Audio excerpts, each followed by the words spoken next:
दहिमन वनस्पती दारू नशापासून मुक्ती सोडवण्यासाठी ह्या दहिमनची साल जर तुम्ही पाण्यामध्ये कसे जर घेतली तरी दारू सोडण्यासाठी मदत होते आणि लिव्हर किडनीसाठी चांगले होते. BP शुगर असलं तर ह्या पानाचे 2 पानं पाण्यात भिजत ठेवून त्याचं जर पाणी जर नुसतं पिलं तरी माणसाचे शुगर BP असे काही आजार आहेत ती काही दिवसातच बंद होतात. दहिमन वनस्पतीचे एक झाड आहे. इथं बघा दुसरं एक पान आहे. हे अंजीर वनस्पती आहे. अंजिराचा कलम आहे. दुसरी एक इथं वनस्पती आहे. ही बघा फणसाचं झाड आहे. फणसाचे कवळे शेंडे जर घेतले तर असे शेंडे मोठ्या झाडाचे तर गर्भाशयाचे विकार काय असते ते निघून पाळी बरोबर येते. ह्याचे शेंडे कच्चे गिळायचे पाण्यासंग ती वैद्याच्या सल्ल्यानं.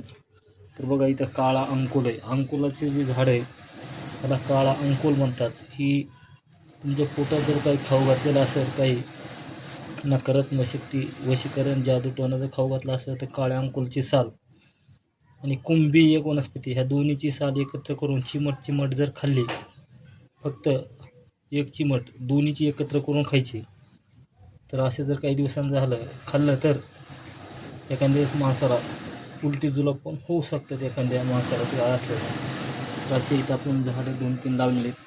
तर दुसरे झाडं तुम्हाला अनेक दाखवतो. इथं लाल हळद एक आहे. ती बघा लाल हळदीचे झाड आणि काळी हळद. बघ मित्रांनो आपण इथं घरापाशी लावलेली ही आहे काळी हळद. काळ्या हळदीचं खाली कंद असतो आणि वरी अशा कत्तई कलरच्या पानावर रेख असते. तर इथं आपण कंद लावलेले आहेत आता पावसाळ्याच्या टायमाला आणि हिचा भरपूर असा मोठं झाड होतं. काळ्या हळदीचं ही भरपूर असं झाड होतं बुडात बघा. चला मित्रांनो ही व्हिडिओ तुम्हाला कसं काय वाटलं ते कळवायचे व्हिडिओमध्ये कमेंटमध्ये. काळ्या हळदीचे कंद जर काही लागत असले तर भेटतील. ह्याचा कंद महाग भेटतो पण काम चांगलं करतो. काही ज्या माहितीवाल्या माणसाला माहिती आहे तर ही असं आहे काळी हळद. हे बघा हे तुरीचं झाड उगवले तूरमध्ये त्याला 3 पाणी. तर बघा मित्रांनो तेलिया कंदाचं एक कंद लावलेलं.